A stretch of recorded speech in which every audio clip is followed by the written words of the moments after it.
mencatat riba, yang menyaksikan riba, yang melayani riba, sama-sama dalam neraka, kata Rasulullah. Yang memberi riba, yang mengambil riba, yang menyaksikan riba, yang mencatat riba, neraka semua. Riba itu 73 cabang. Ada cabang diantaranya dosanya sama dengan berzina dengan ibu kandung. Cabang yang paling ringan. Antum beli cabai, minta ditambah kepada penjual. Antum sudah melakukan riba yang ringan. Antum berzina dengan ibu kandung. Apalagi 3, 4 kali 6. Silakan, silakan. Assalamualaikum warahmatullahi wabarakatuh. Waalaikumsalam.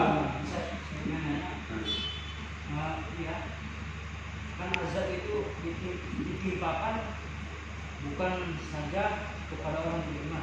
Orang tadi. Hanya orang beriman juga. Upaya kita gimana? Sekarang sedikit saya putar dulu jawaban ini ke kisah. Pernah dengar kisah Nabi Nuh? Pernah ya?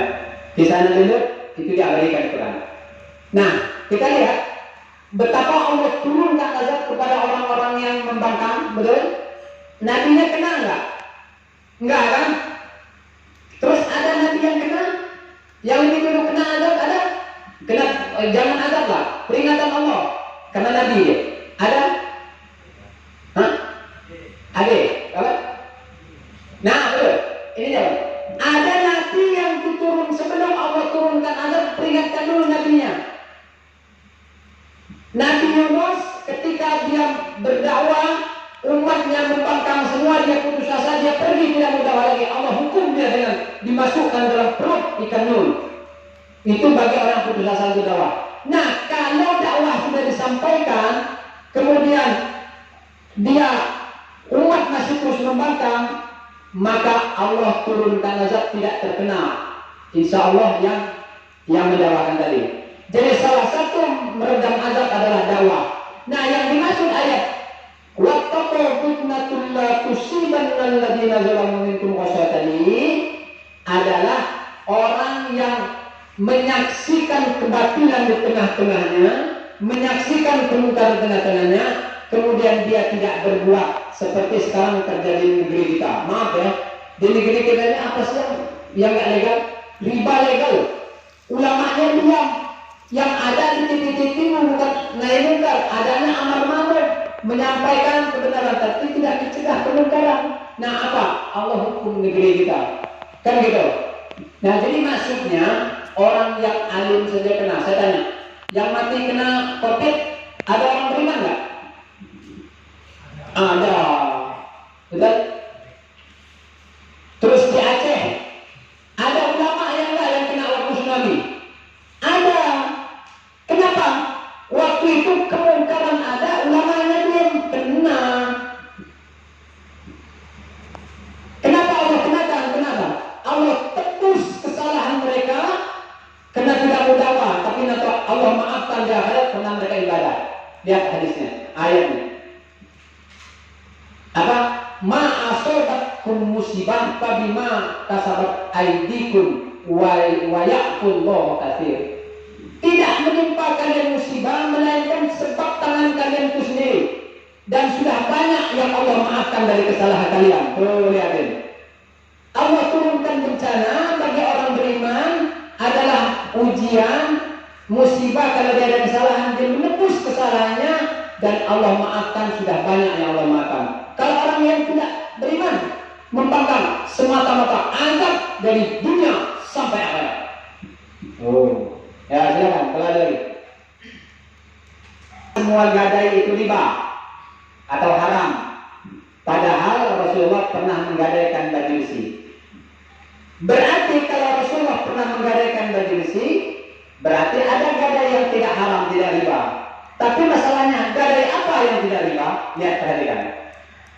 Hadis Rasulullah, setiap hutang piutang yang membawa manfaat, maka itu riba. Maksudnya gini, gadai itu hutang enggak? Hutang ya. Yang maksudnya yang tidak membawa membawa manfaat dan yang membawa manfaat. Paham nggak?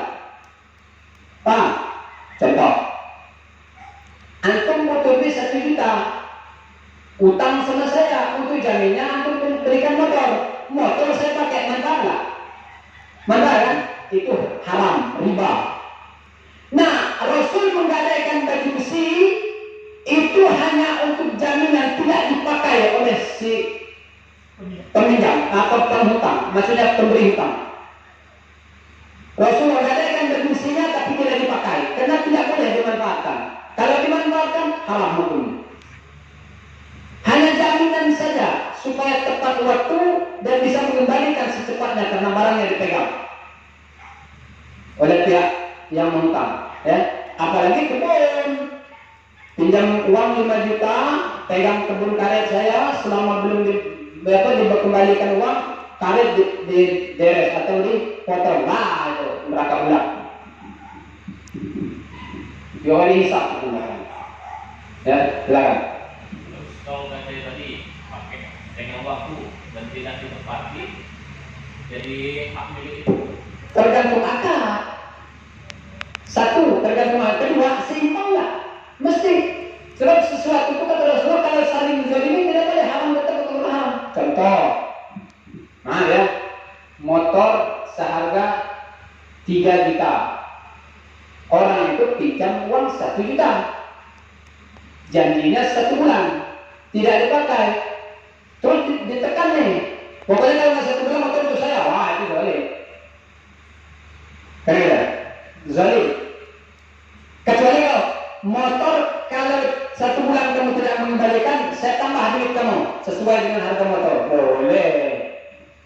Ya.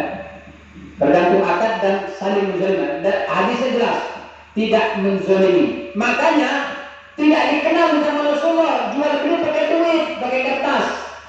Dikenalnya pakai emas atau perak karena harga dulu harga sekarang sama.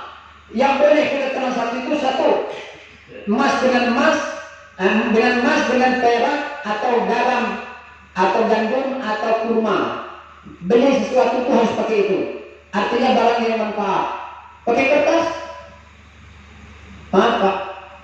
Dulu tahun 98 harga kopi 20.000. 20.000 dari Pagar Alam ke Lampung sampai ke Dusun cukup. Sekarang harga kopi berapa? Karena duitnya pakai duit, akhirnya kan apa? Tidak sama, 20.000 itu dapat apa sekarang? Kopi tetap 1 kilo takarannya 10 ons, duitnya tetap 20.000 tapi nilainya nggak sampai lagi ke Lampung. Apalagi riba sebetulnya. Apalagi kalau sudah takar menakar dengan pinjam meminjam barang. Ya. Makanya kata Rasulullah, kalau tukar garam dengan garam harus jad dan diadin dan sama nilainya. Hadisnya suatu ketika Rasulullah mengumpulkan zakat. Kemudian datang orang membawa kurma yang berkualitas bagus. Ditanya Rasulullah, apakah seperti ini semua kurma di daerah kamu? Tidak ya Rasulullah. Ini kurma ini kami tukar dengan 2 kilo, 2 gantang kurma yang jelek. Inilah dapatnya 1 gantang kurma bagus. Jangan, kata Rasul. Jual dulu kurmamu yang 2 kilo, maka duitnya belikan kurma yang bagus. Enggak boleh. Saking hati-hatinya jual beli atau pinjam meminjam. Silakan.